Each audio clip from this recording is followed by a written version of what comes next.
Assalamualaikum warahmatullahi wabarakatuh. Halo, selamat pagi teman Instiper. Apa kabar nih hari ini? Semoga selalu dalam keadaan sehat dan yang pasti apa teman-teman harus patuhi prokes 5M. Karena apa? Ketika teman-teman sehat dan patuhi prokes 5M, maka pandemi ini insya Allah akan berlalu. Dan ketika pandemi ini berlalu, kabar langsung gitu lah. Jadi kita nggak cuma daring aja, jadi kita bisa ketemu langsung secara langsung lah pokoknya bareng-bareng teman-teman semuanya Ya, di ya. Instiper juga. Oke. Eh, yang pasti kegiatan pada pagi hari ini adalah kegiatan AIM, kegiatan rutin kita di hari Sabtu jam 9 pagi, yaitu alumni Instiper menginspirasi. Jadi kegiatan pagi hari ini kita dibersamai oleh Bapak Atmojo. Mungkin selamat pagi Bapak, sudah bergabung pada hari ini. Selamat pagi semuanya, salam sehat ya. Alhamdulillah, gimana kabarnya Bapak? Kabar sehat, semua semangat ya. Alhamdulillah, Alhamdulillah. Oke, mungkin uh, baru beberapa sebelumnya ada yang baru pertama kali join nih di acara pagi hari ini. Mungkin saya sapa-sapa dulu nih teman-teman yang baru join pada pagi hari ini. Halo, selamat pagi Fadra Cahya Putra. Selamat pagi Anjasmara Juntak. Selamat pagi FF Umaya. Selamat pagi Emunif Aksani. Selamat pagi Rian 23765 dan selamat pagi untuk teman-teman semuanya yang sudah bergabung hari ini dan terima kasih banyak karena sudah meluangkan waktu nih apa istilahnya mencari mensalurkan kegabutan ke arah yang positif untuk ikut AIM pada pagi hari ini gitu. Oke, sedikit saya jelaskan nih terkait apa sih itu AIM sebenarnya teman-teman. AIM itu singkatan dari Alumni Instiper Menginspirasi. Jadi AIM ini adalah merupakan wadah nih buat semua teman-teman, nggak cuman mahasiswa, nggak cuman calon mahasiswa, nggak cuman alumni, bahkan seluruh rakyat Indonesia nih yang bergabung di sini tuh nggak akan bakalan kecewa lah istilahnya. Karena apa? Di sini adalah event dimana banyak sekali alumni yang akan sharing pengalamannya, banyak sekali motivasi-motivasi yang akan kita dapat. Dan itu manfaatnya apa? Untuk mengembangkan diri kita, untuk menjadi lebih baik dan lebih baik lagi. Seperti itu.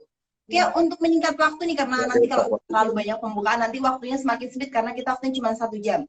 Dan sebelumnya saya ingatkan bahwasanya teman-teman yang sudah ada nih, udah join pada pagi hari ini, tetap stay di sini. Stay tune lah pokoknya. Nanti kirim pertanyaan-pertanyaan yang sangat menarik karena apa kita punya giveaway yang sangat menarik juga buat teman-teman yang sudah mau bertanya pada kegiatan pagi hari ini. Seperti itu. Oke, menyingkat waktu lagi saya sedikit perkenalkan nih pada acara pagi hari ini narasumber kita. Beliau adalah Bapak Atmojasri Binahyu, lahir di kota Solo tanggal 10 Maret tahun 1969, menempuh pendidikan SD sampai dengan SMA di kota Sragen, selanjutnya menempuh pendidikan sarjana di Institut Yogyakarta tahun 1994, selanjutnya berkarir sebagai asisten kebun di Astra Agro Lestari di Jambi pada tahun 95 sampai 98, sebagai Askep Best Agro International Group di Kalimantan Tengah tahun 98 sampai dengan 2001, sebagai Estate Manager di Liman Agro Group Kalbar pada tahun 2001 sampai 2003, sebagai General Manager di Surya Dumai Group Pekanbaru tahun 2003 sampai tahun 2013, selanjutnya menjadi Deputi CPO Area Kalimantan PT Kencana Agri Group Jakarta tahun 2013 sampai dengan 2015, dan sebagai Direktur Plantation Ciliandri Anki Abadi Group Jakarta tahun 2015 tahun sampai 2018, dan 2018 sampai saat ini sebagai Direktur Operasional Sarimas Group Pekanbaru. Mungkin lebih singkatnya, Bapak, saya kasih kesempatan buat Bapak untuk lebih memperkenalkan diri. Monggo pada Pak Atmaja, waktu dan telah kita persilahkan. Baik, terima kasih. Ya, baik peserta apa ini? Kalau saya sering bilang webinar, sekarang bukan webinar ya, apa namanya? IG Live, Instagram Bapak. Live. IG Live ya. Ya. Ya, dari Sabang sampai Merauke ya, salam sehat sejahtera semua. Baik, tadi sudah diperkenalkan sepintas. Nama saya Atmojasri Binahyu, saya nomor mahasiswa di Stiper 4133 Budidaya Pertanian. Masih ingat kan? Ya, jadi Sekali ya, Pak. saya merupakan salah satu alumni dari kampus tercinta Instiper Yogyakarta ya. Jadi saya memang betul lahir di kota kecil, sebetulnya di Sragen dan Solo itu dekat, tapi anggap saja Solo karena itu lebih luas dikenal di seluruh Indonesia. Kemudian saya sebagian hidup saya sekarang sudah saya jalani di luar Jawa dan Jakarta, karena di dunia perkebunan kan yang lebih luas adalah Sumatera, Kalimantan, dan Sulawesi. Sebagian Papua, ya. Baik, anak saya 3 orang, istri 1, kemudian orang tua alhamdulillah masih sehat di Sragen, Jawa Tengah. Dan kita pagi hari ini bergabung, sharing bersama dengan teman-teman semua. Mudah-mudahan ini menjadi bermanfaat untuk saling tukar pengalaman. Ya, terima kasih. Itu perkenalan dari saya. Silakan. Ya, terima kasih Pak Atmojo atas perkenalan singkatnya nih. Mungkin teman-teman sudah penasaran sekali nih, bagaimana sih istilahnya pengalamannya Pak Atmojo. Mungkin Bapak bisa sharing nih Pak terkait bagaimana sih pengalaman selama perkuliahan dan pengalaman berkiprah di dunia kerja sampai dengan saat ini menjadi seorang direktur. Moga Bapak bisa sharingkan pengalamannya. Baik, terima kasih Bu Husna. Jadi begini, saya dulu waktu kuliah di Stiper Yogyakarta memang tidak begitu cemerlang, dalam tanda kutip saya tidak masuk kumlot. Tetapi bukan berarti yang tidak masuk kumlot dunia kiamat kan, tidak kan? Tidak. Jadi kita harus yakin bahwa setiap manusia pasti diberikan oleh Tuhan, oleh Allah Subhanahu wa Ta'ala, suatu talenta yang masing-masing individu pasti dikasih itu. Jadi kita tidak boleh rendah diri apabila kita tidak masuk kumlot. Tapi rendah hati boleh saja, tapi rendah diri tidak perlu. Kan begitu. Baik, jadi saya dulu kebetulan duduk saya kiri kanan itu memang pandai-pandai semua. Cuma saya yang kurang cemerlang karena saya memang agak awal-awalnya agak malas bangun pagi, sering main di Malioboro, sering ya namanya masih umur-umur kelas tahun pertama di Jogja itu masih suka main sana sini. Tetapi saya manfaatkan teman-teman kiri kanan saya, salah satunya yang pandai-pandai itu Bu Idum sekarang ada di Stiper, Pak Sri Gunawan ada di Stiper. Beberapa teman kiri kanan saya yang nomor mahasiswa deket-deket, saya kan 4133, ada 4132, 4134 itu kiri kanannya yang cemerlang-cemerlang. Bukan saya mencontek, tidak. Saya tidak mencontek mereka. Cuman dalam lingkungan habitat anak-anak pandai itu, saya mau nggak mau, bagaimana saya mengikuti? Harus begitu. Walaupun saya tidak cemerlang, bagaimana saya bisa mengikuti? Selesai kuliah, bukunya saya pinjam, saya fotokopi. Punya Pak Sri Gunawan saya fotokopi, punya Bu Idum saya fotokopi. Ini kan yang kumlot-kumlot, yang sekarang malah jadi dekan, pernah jadi Warek juga kan, ya kan? Jadi walaupun saya tidak cemerlang langsung, tetapi di rumah saya baca fotokopinya, catatan teman-teman yang pandai-pandai itu menimbulkan aura positif. Ini catatannya yang ranking 1 loh, yang ranking 2 loh, itu menimbulkan aura positif terhadap semangat kita. Memang kadang-kadang faktor keberuntungan ada.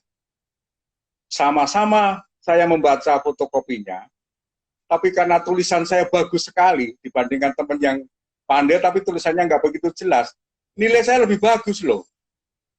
Nah itu faktor poin, hati-hati ya Anda ya.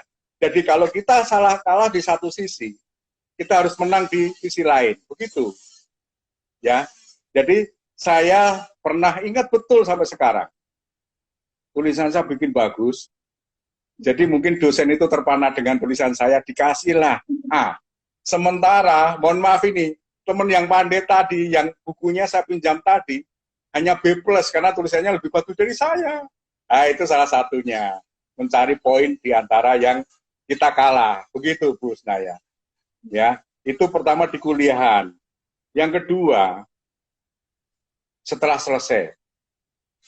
Jadi setelah selesai, saya berpikir juga, wah, teman-teman kumlot semua, saya tidak kumlot nih. Apa saya harus berpikir? Sama, saya di dunia kerja, saya harus lebih tangguh, saya harus lebih bangun pagi, saya harus lebih pulang lambat daripada teman-teman yang kumlot. Karena teman-teman kumlot, mengerjakan soal, kan kalau 5 soal 30 menit selesai. Kalau saya kurang cemerlang, kan saya harus 1 jam. Nggak apa-apa. Proses nggak apa-apa, kalah. Tetapi hasil belum tentu kalah. Proses boleh kalah. Karena dia memang cemerlang. Mungkin juga dianugerahi Allah, daya pikir, daya kecerdasan lebih, IQ lebih bagus kan. Saya mungkin pas-pasan saja. Boleh, saya nggak apa-apa. Saya ngerjakan sampai 1,5 jam. Mereka-mereka setengah jam sudah selesai. Proses boleh kalah, hasil belum tentu kalah. Ya gitu ya, Bu Sna dan teman-teman semuanya. Ya, jadi saya waktu masuk dunia kerja, begitu. Orang lain bangun jam 5, setengah 6. Saya bangun jam 4. Supaya apa? Saya lebih awal menyiapkan semua pekerjaan, mengatur pekerjaan, mencuci baju, segala macam, itu tidak kemerungsung. Tapi kalau mepet-mepet, kalau di perkebunan kan jam 6 sudah mulai aktivitas, Bu, supaya menghindari panas kan. Kemerungsung kalau waktunya terlalu mepet. Nanti pikiran tidak konsen. Ya. Jadi bangun lebih awal, enggak apa-apa, lebih sehat itu. Ya, kita sempat berdoa lebih khusyuk kepada Tuhan hari ini supaya diberikan kelancaran kerja, kesehatan, keselamatan. Ya begitu. Nah, begitu caranya. Bangunnya lebih pagi. Kalau bisa pulangnya juga lebih awal, lebih lambat sedikit nggak apa-apa. Kalau teman pulang maghrib jam 6 pulang, saya pulang jam 7 nggak apa-apa. Untuk menyiapkan besok pagi kita siapkan hari ini. Supaya besok juga tidak kemerungsung, kan begitu. Nah, itu tadi saya bilang, proses bisa beda. Hasil pun nanti mudah-mudahan beda. Saya juga tidak akan kalah dengan yang cemerlang. Kan begitu. Dan saya juga yakin Tuhan Allah itu juga akan memberikan rezeki siapa yang lebih bangun duluan katanya. Minimal yang kayak ayam berkokok itu dia yang akan dapat nasi duluan. Mencari makan itu. Kan begitu. Termasuk siapa yang meneteskan keringat lebih banyak, biasanya rezekinya juga datangnya lebih mengalirnya lebih banyak begitu. Itu yang terus saya pegang, kan begitu. Makanya saya berpikir begini, Bu, dan teman-teman semua. Saya di dunia kerja jangan kalah sama yang kumlot. Saya terus itu memacu aura itu terus. Ya. Jadi dulu awal-awal kerja kan masih naik motor, Bu, naik motor trail di kebun kan. Udah gagah kali lah. Waktu direkrut mau ditempatkan di Sumatera itu naik pesawat itu juga baru pertama itu naik pesawat. Itu bangganya juga luar biasa. Karena itu hasil kerja kita yang pertama. Begitu diterima kerja, dikasih tiket, wah itu luar biasa itu. Suatu hal yang membuat kita tambah semangat itu. Jadi setelah kerja dapat sepeda motor, kadang-kadang kita ke kantor pusat, kantor besarnya gitu, ada pimpinan saya. Waktu itu GM-nya atau manajernya udah pakai mobil Rocky. Dulu mobil Rocky tahu ya, Bu. Mobil proyek Rocky itu kan keren. Kalau sekarang Pajero, kalau dulu Rocky tahun-tahun 95 itu mobil Rocky. Sekarang kan Pajero atau Fortuner kan gitu. Saya sembunyi-sembunyi, Bu. Kalau habis selesai rapat, saya kan bawa kamera kecil murah dari Jogja dulu, kamera Fuji Color itu. Dulu kan masih pakai cetak-cetak Fuji itu kan. Iya. Iya, jadi saya sama teman saya foto di depan mobil ini. Kenapa? Oh, koyo anak kampung, ora apa-apa. Maksudnya piye? Pokoknya fotonen sih. Bukan masalah anak kampung ini kan begitu. Ya, jadi itu setelah saya cetak besar, saya tempelkan di dalam kamar, Bu. Ya, di dalam kamar, setiap pagi bangun pagi saya terinspirasi. Kapan aku bisa seperti itu? Kapan aku bisa seperti itu? Gitu loh. Jadi bukan masalah kawan bilang, kampungan ini foto di depan mobil bagus. Enggak apa-apa. Itu terserah dialah. Yang penting tujuan saya, tiap pagi bangun tidur itu memberi motivasi, kapan aku bisa seperti itu. Nah, kan begitu, Gus. Nah, ini yang kita harus pacu diri kita untuk menimbulkan aura positif itu begitu. Nah, sampai situ dulu nih pengalaman dari kampus sampai pertama kali masuk dunia kerja seperti itu. Kira-kira yang pernah saya ingat-ingat pengalaman 26 tahun yang lalu seperti itu. Memang itu perlu perjuangan dan perlu niat yang kuat. Kira-kira begitu, Gus. Nah, ini satu pengalaman poin pertama ini seperti itu. Ya, Pak. Terima kasih, Bapak. Itu sedikit sharing pengalaman Bapak, bahasanya memang ketika kita memang punya kemampuan yang kurang, kita harus cari energi positif, aura yang positif ya Pak, untuk meningkatkan diri kita juga. Iya, iya, iya. Jangan terus kita malah rendah diri, nggak boleh, itu tak mansur kita. Betul. Mungkin bisa dibantu di-sharingan juga Pak. Jadi selama perkuliahan nih Pak, bagaimana kita kan Istiper itu bukan kampus yang besar mungkin pandangan orang. Istiper itu adalah kampus yang kecil. Mungkin sebagian ada beberapa yang tidak tahu Istiper itu apa.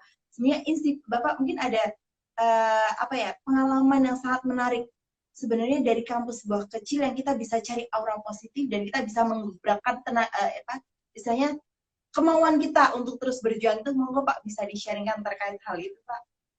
Baik, jadi begini, sepanjang saya 26-27 berkarir di dunia perkebunan di beberapa perusahaan besar, sebetulnya anak Istiper itu sudah terkenal handal di lapangan. Itu menjadi kata kuncinya. Istiper itu handal di lapangan, ya, dibandingkan lulusan UGM, IPB, ya kan. Jadi satu poin, kalau perkebunan maupun kehutanan itu kan memang diperlukan daya juang di lapangan. Misalnya begini, pas kita sama-sama bekerja, hujan turun. Kalau teman-teman dari PBUGM nunggu reda dulu baru berangkat untuk dipanggil pimpinan. Kalau anak Istiper enggak, pakai mantel berangkat. Nah itu berarti handal di lapangan, tidak mudah menyerah gara-gara cuaca. Kalau kita terlalu menyerah dengan cuaca, ketinggalan, waktunya habis sudah malam, nggak selesai kita kerja itu. Kan begitu. Jadi dengan kehandalan itu sebenarnya sudah banyak dikenal di perusahaan-perusahaan besar. Itu terus yang harus kita pacu. Itu terus yang harus menjadi warna kita.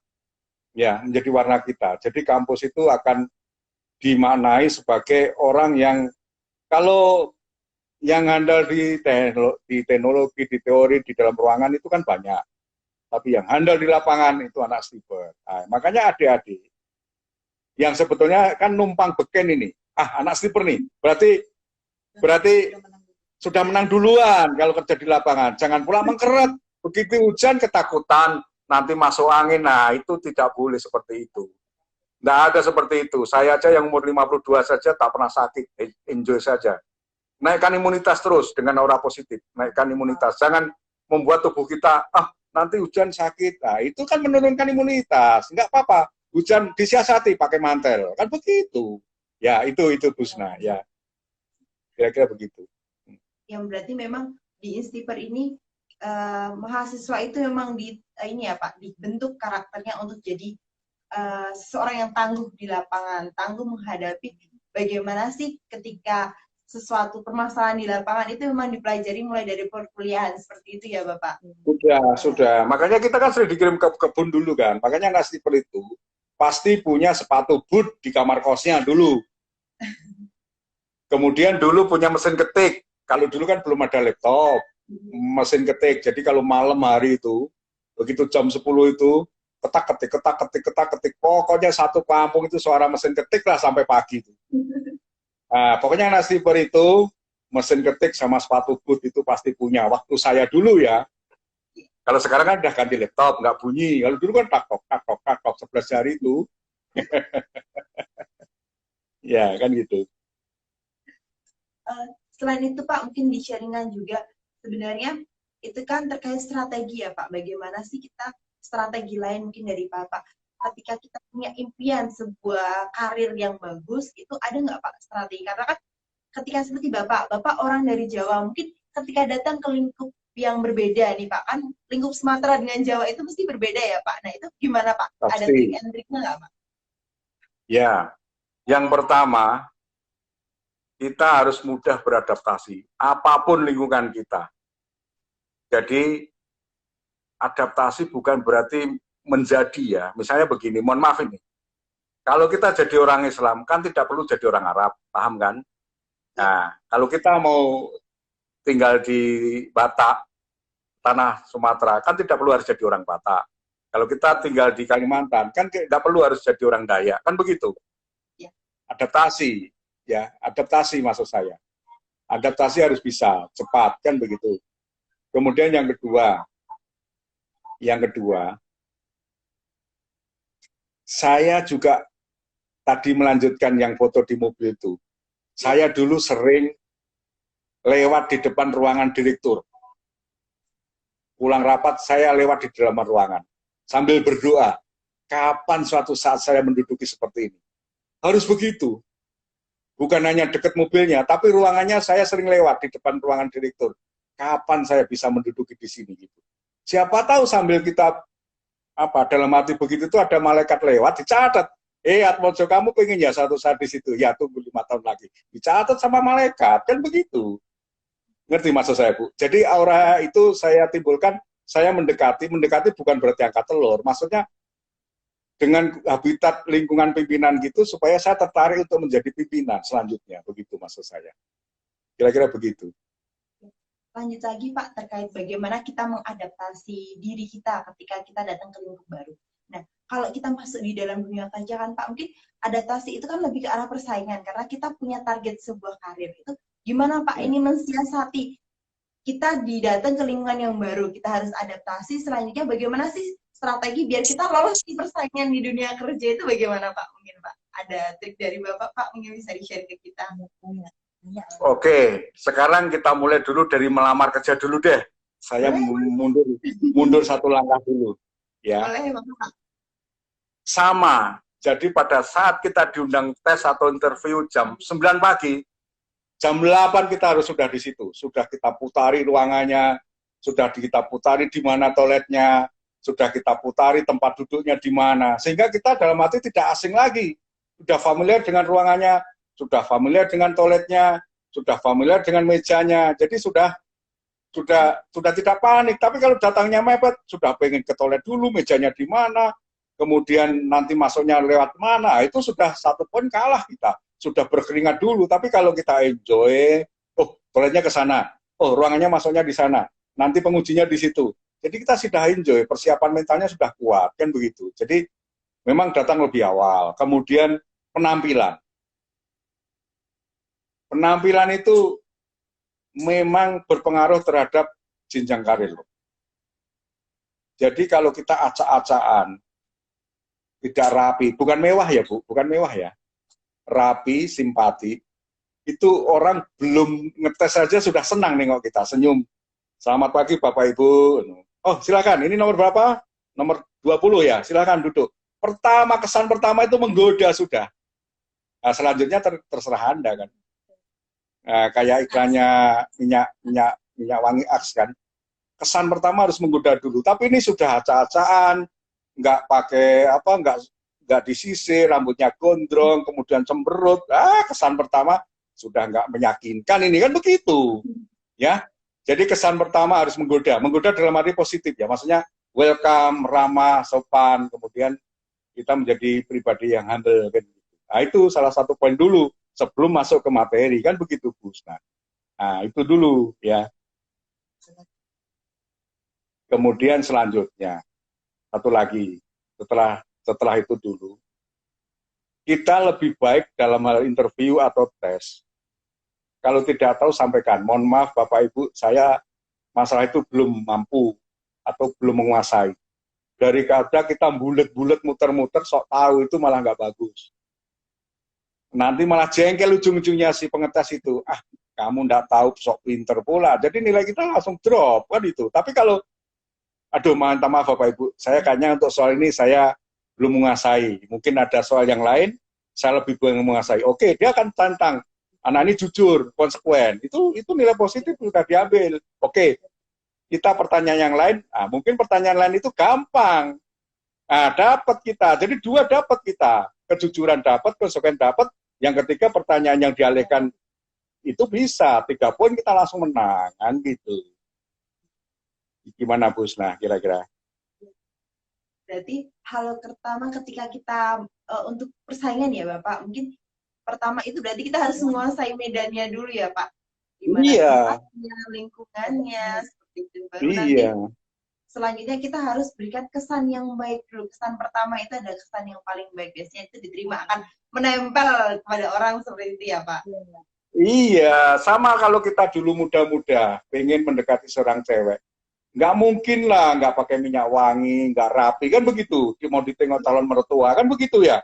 Itu rumahnya calon mertua itu diputeri dulu 7 kali supaya kita mintanya naik. Jangan datang-datang mana salah pula punya masuk rumahnya Pak RT bukan rumahnya mertua, kan begitu. Tapi sebenarnya konsep persaingan itu semuanya sama ya Pak. Mungkin kalau di dunia kerja juga tetap sama. Bagaimana kita menempatkan diri untuk melihat kondisi lapangannya seperti apa, kita lihat betul-betul seperti itu ya Pak. Mungkin Pak kita persingkat waktu juga karena ini ada beberapa pertanyaan juga ini Pak yang masuk. Ini mungkin saya bacakan dulu Pak pertanyaannya. Pertanyaan pertama, apa yang membuat mahasiswa Instiper lebih unggul dibanding mahasiswa kampus lain? Waduh, sangat menarik ini Pak. Menurut Bapak gimana Pak? Monggo Pak. Baik, tadi kan sudah saya simpulkan sebetulnya. Anak IPB, anak UGM, anak UNS, anak Unpad Jajaran, teori oke menang. Kemudian keilmuan teknologi mungkin menang. Kehandalan di lapangan itu tadi sebetulnya. Anak Stiper itu sebetulnya sejak tahun 60-70 itu sudah menang di sana. Sebetulnya ini adik-adik kita itu tinggal melanjutkan tradisi itu. Menang di lapangan dan tangguh itu jangan sampai kalah. Kalau itu sudah kalah, tadi kan seperti saya bilang, saya tidak cemerlang di kampus, tapi saya punya strategi gimana nilai saya bisa sama dengan yang saya pinjam buku tadi kan begitu. Nah, jadi yang ditanya oleh mahasiswa itu, kalau kita dianggap memang sudah punya poin, dipertajam terus itu. Yang menang itu dipertajam terus. Kalau yang kelemahan itu, ya itu kita coba tutup kan begitu. Ya, karena apapun, apalagi kalau masih baru-baru ya. Harus ada tampil beda supaya gampang menarik perhatian pimpinan. Tampil beda Bu, ya. Misalnya, samalah perumpamaan biar gampang nih. Kalau orang kerja standar oke, semua pengen kerja standar, kualitas kan begitu. Tapi ada hal yang menarik perhatian. Salah satu contoh begini. Saya dulu kantor saya itu di perkebunan itu orang semua dicat oke pakai krem, semua pakai krem. Tapi kadang-kadang nggak diatur, jadi kesannya cuma kantor kaku gitu.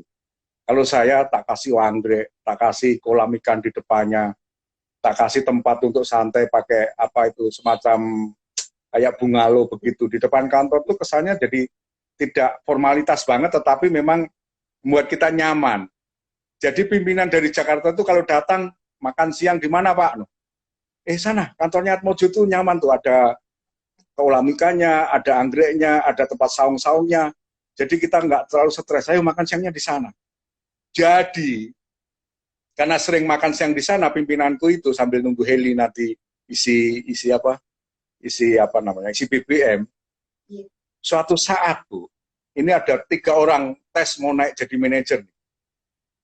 3-tiganya namanya nilainya sama Bu. Atmojo, Agus, sama Abdullah itu nilainya sama, 90 semua. Akhirnya HRD nyerah. Dicari semua, nilainya sama 90 semua. Padahal kandidatnya kan cuma 1 yang menang, Bu. Diserahkanlah sama pimpinan Jakarta. Udahlah Pak, Bapak yang milih. Karena ini semua nilainya sama. Ditengok lapangannya nilainya sama, ditengok targetnya nilainya sama.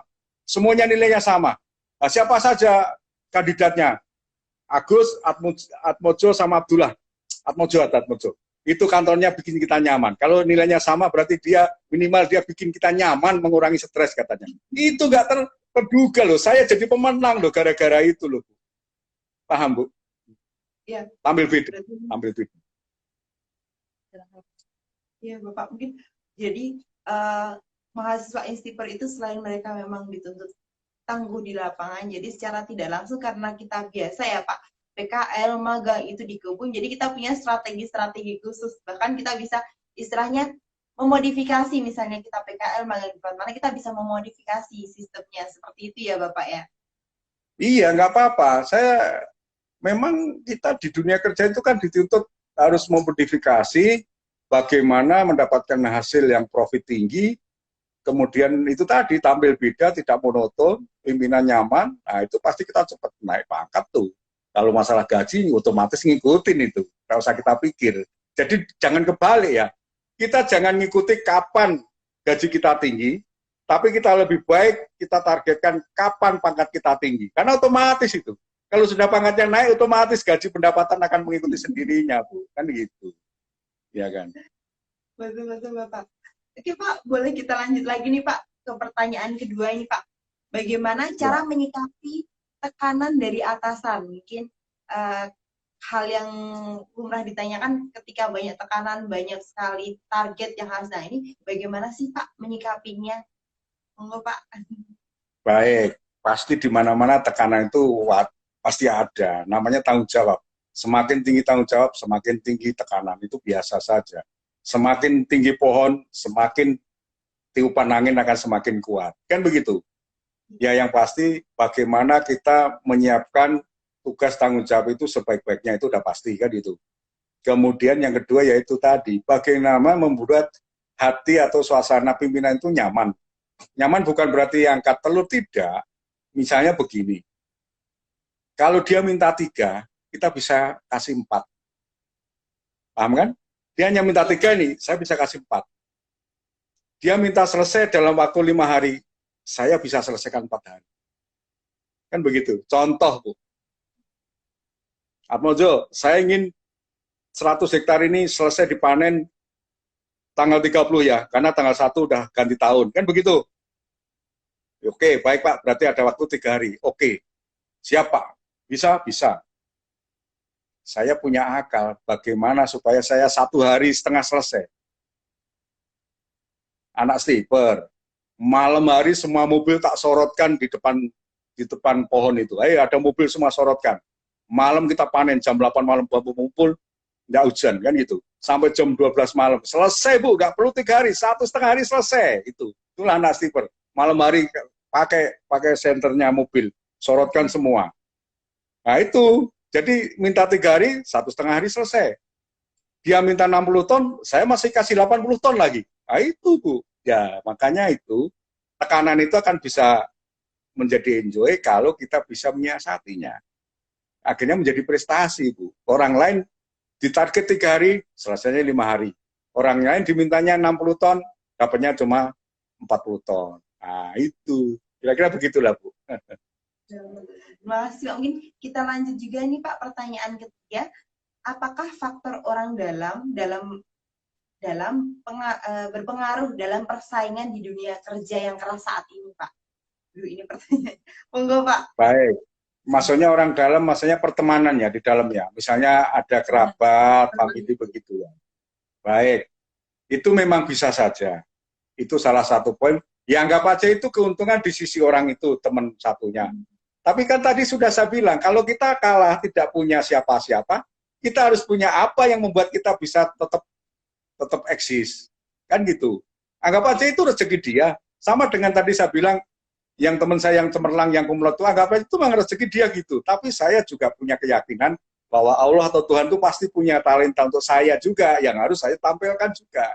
Gitu loh. Jadi tak usah itu menjadi pikiran kita untuk apa mikirkan itu urusan dia lah, itu memang anggap aja itu garis hidup dia. Sekarang garis hidup saya bagaimana saya menutupi yang saya tidak punya itu, tapi saya akan tetap maju gitu loh. Berarti memang kita harus punya percaya diri yang kuat ya Pak Bos. Iya. Itu rezeki dia yang punya relasi, kita yang nggak ada, kita harus pede yang kuat, kita anggap kita memang sanggup dan tangguh gitu ya Bapak ya. Iya, saya Bu, mohon maaf ini ya. Saya menjabat di beberapa posisi direktur di beberapa perusahaan. Tidak ada famili saya di situ, tidak ada. Hanya karena saya datang pertama, rajin. Saya pernah interview sesama calon direktur. Orang lain tak pakai dasi, saya sendiri pakai dasi, saya pasti kepilih lah. Sudah betul itu. 4 orang kandidat direktur Bu. Semua nggak pakai dasi, cuma lengan panjang aja. Saya terakhir yang tampil pakai dasi. Dia langsung senang. Wah, ini yang paling terakhir nomor 4, datang aja kita sudah enjoy katanya. Nggak jadi tanya macam-macam, cuma kapan mulai siap jadi direktur saya katanya. Hari Senin Pak, oke, teken mana nomor rekeningmu katanya. Itu aja, nggak ditanya macam-macam. Paham Bu? Iya, berarti kesan pertama itu tetap harus dimunculkan ya Pak dalam keadaan apapun. Iya. Jadi kalau kemampuan pasti itu sudah standar ya. Kalau nggak standar nggak mungkin kita dipanggil menjadi kandidat. Maksudnya persaingannya itu tadi, misalnya sama-sama mobil Pajero balapan, 4 mobil, tapi ada 1 mobil Pajero yang bisa melesat duluan. Kenapa itu? Itu kan yang dicari, Bu. Misalnya, tak usah banyak muatan, misalnya kan gitu. Kemudian sopirnya kalau yang lain bobotnya 90 kilo, ini sopirnya yang 50 kilo aja, kan gitu. Sehingga bebannya kan lebih ringan, lebih melesat dia di depan. Itu kan trik-trik, Bu. Ya. Ya kan begitu. Ya itu salah satu yang saya anggap harus ada trik strategi tadi kan. Oke, Bapak lanjut lagi nih Pak ke pertanyaan keempat, yaitu di dunia kerja yang sangat diperlukan itu skill atau teori ya Pak? Ini Pak monggo Pak, menurut Bapak lebih banyak skill atau teorinya? Sebetulnya itu perpaduan, Bu. Harus perpaduan. Harus punya skill dan teori itu juga harus kita kuasai. Kan begitu. Sama dengan begini, Bu. Kalau kita main sepak bola, seorang Ronaldo, pemain sepak bola yang nomor 1 di dunia, dia skill oke, tapi karena itu tim 11 orang, dia kan harus memadukan kemampuan 11 orang itu untuk menjadi suatu kekuatan, menjadi kesebelasan yang handal yang akhirnya menjadi juara dunia, kan begitu ya.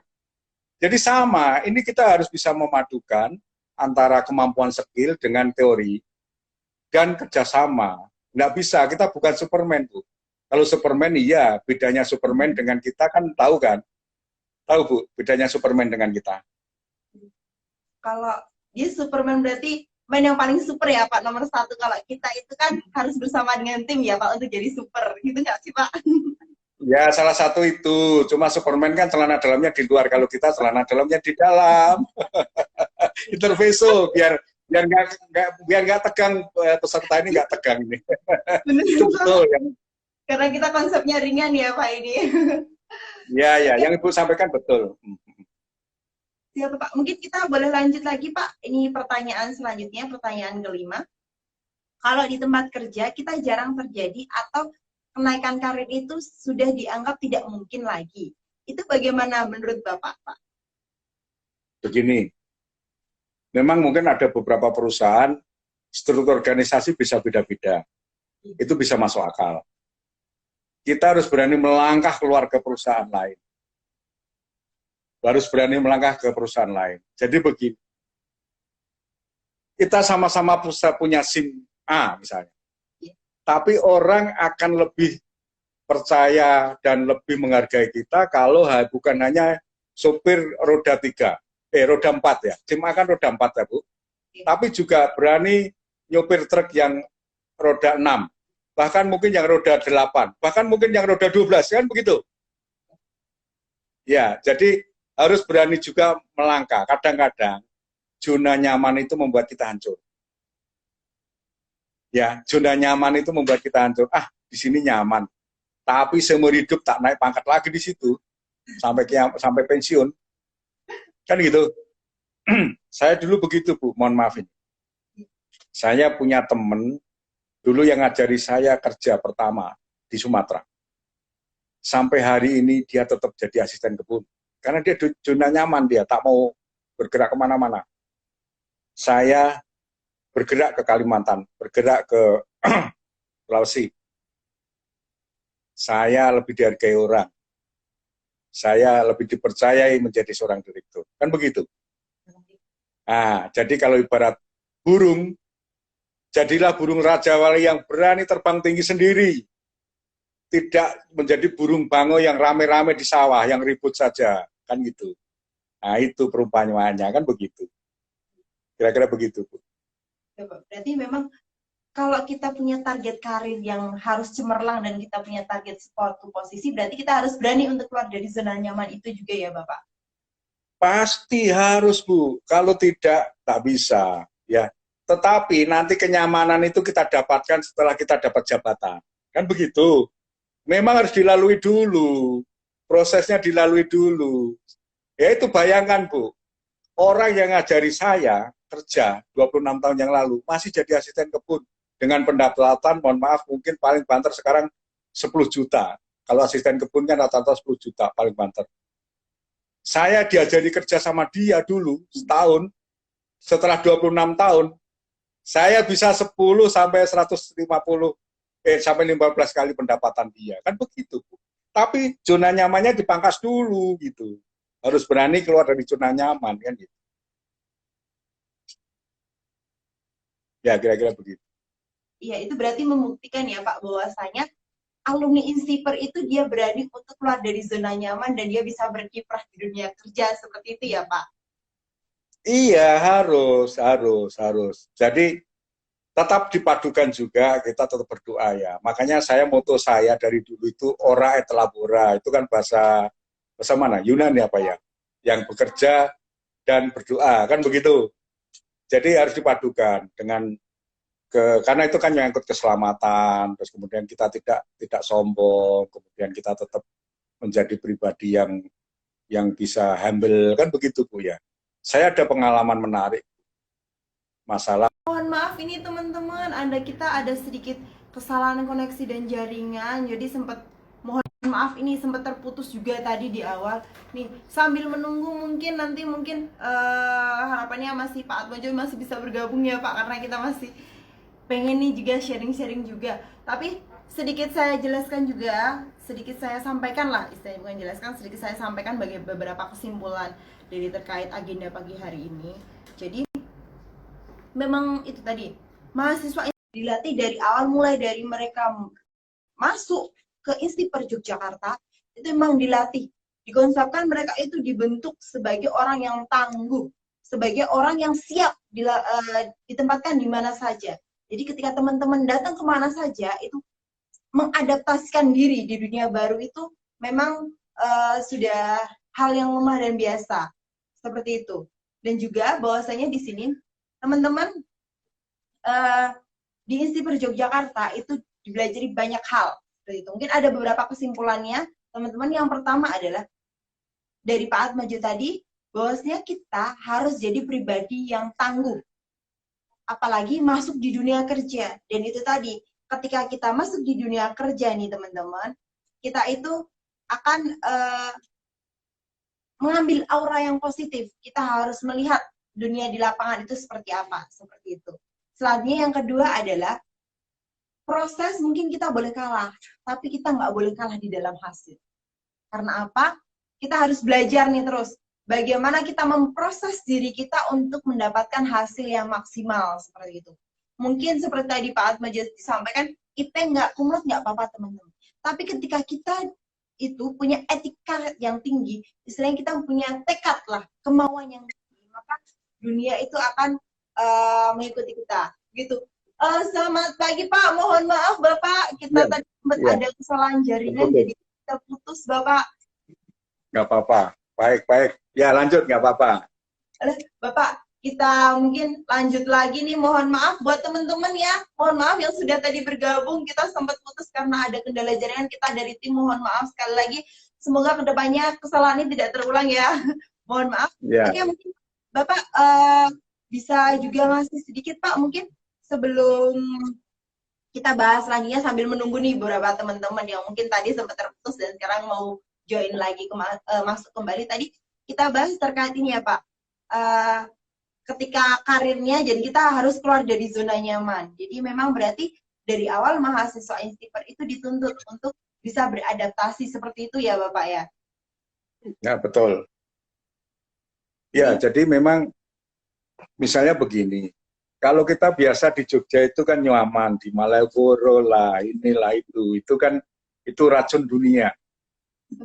Nah, maksudnya sementara anggap aja racun dunia, kita harus melangkah berani. Kalau perlu ke Papua berani, ke Aceh berani, Kalimantan berani. Sekarang begini, saya tanya adik-adik Insiper ya.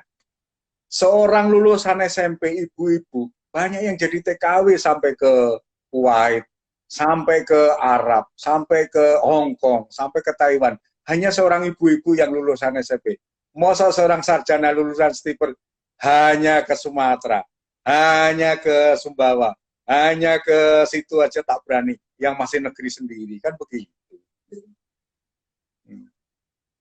Berarti memang kita harus nggak boleh kalah ya Pak. Kita sebagai lulusan sarjana yang memang kita itu sudah memang dari awal kita tuh dianggap tangguh di lapangan, berarti kita harus siap ditempatkan di mana saja, seperti itu ya Bapak.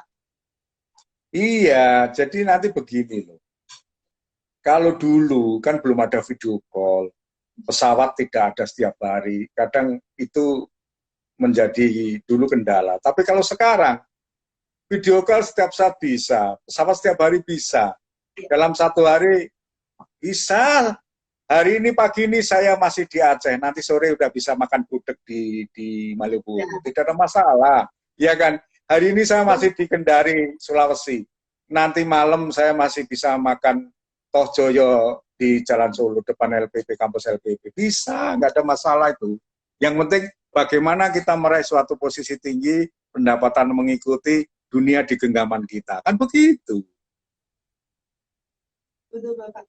Mungkin ini Pak, saya juga sedikit ini Pak, mungkin dari Bapak ada nggak Pak motivasi nih buat teman-teman Insiper Yogyakarta maupun calon mahasiswa baru di Insiper Jogja, atau bahkan motivasi buat alumni sebenarnya lulusan Insiper itu seperti apa, jadi mereka bisa tidak salah bahwa Insiper itu adalah pilihan yang terbaik, Bapak.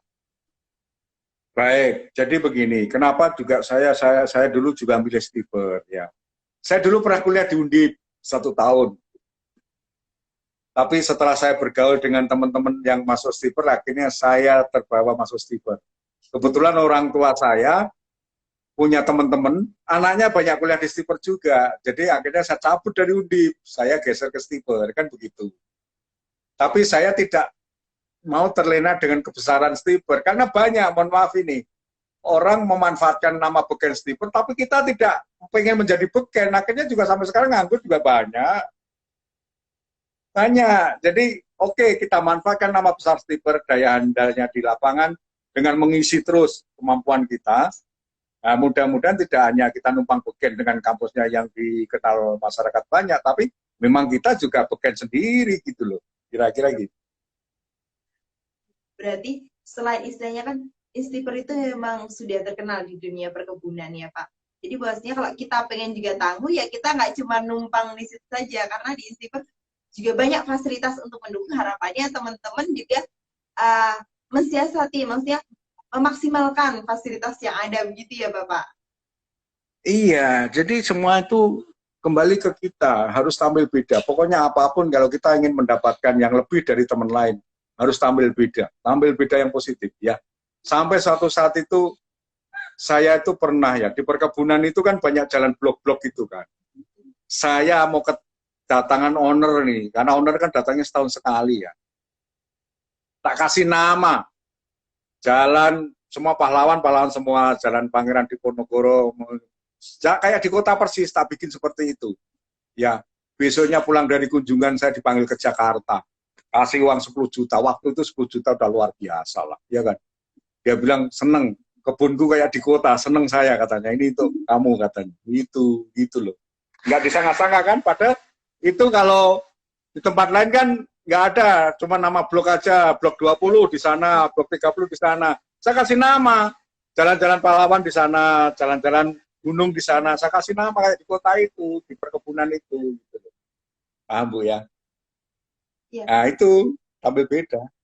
Ya, memang pokoknya intinya dalam sebuah persaingan dunia kerja itu hal yang paling penting itu kita harus menguasai medan dan tampil beda itu ya Pak ya. Iya. Tampil beda untuk lebih baik, bukan tampil beda lebih jelek ya. Ya, ya Pak. Mungkin ini ternyata mohon maaf tadi sempat terputus dan waktu kita udah hampir 1 jam. Mungkin sedikit saya sampaikan juga Pak kesimpulan pada kegiatan pada pagi hari ini. Yang pertama seperti tadi saya sampaikan, kita harus tangguh apalagi masuk dunia kerja. Dan yang kedua, proses boleh kalah, tapi hasil kita tidak boleh kalah. Kita harus maksimalkan proses kita.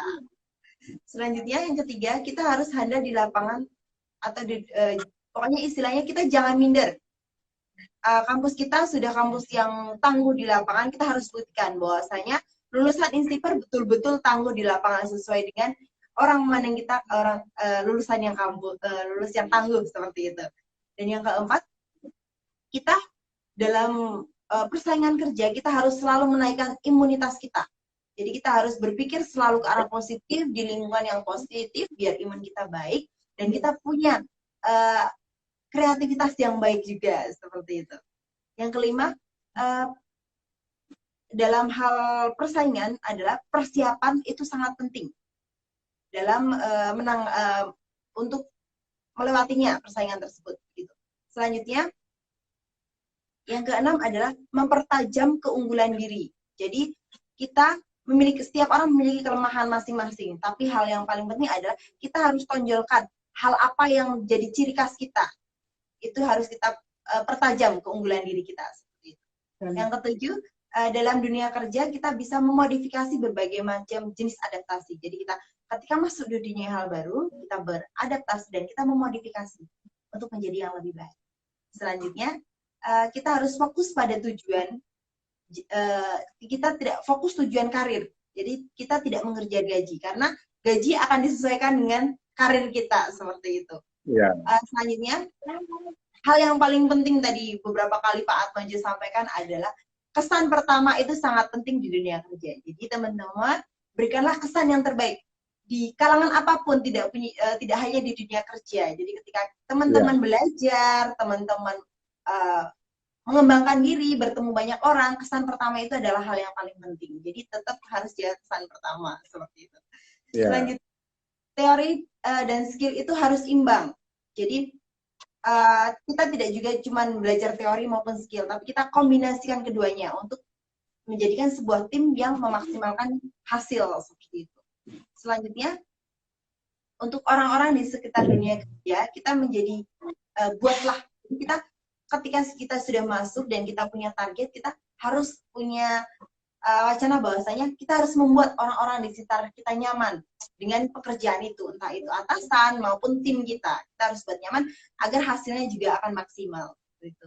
Dan yang terakhir, kita harus berani keluar dari zona nyaman. Jadi ketika kita punya target, kita harus berani untuk keluar dari zona nyaman untuk meraih target kita. Seperti itu.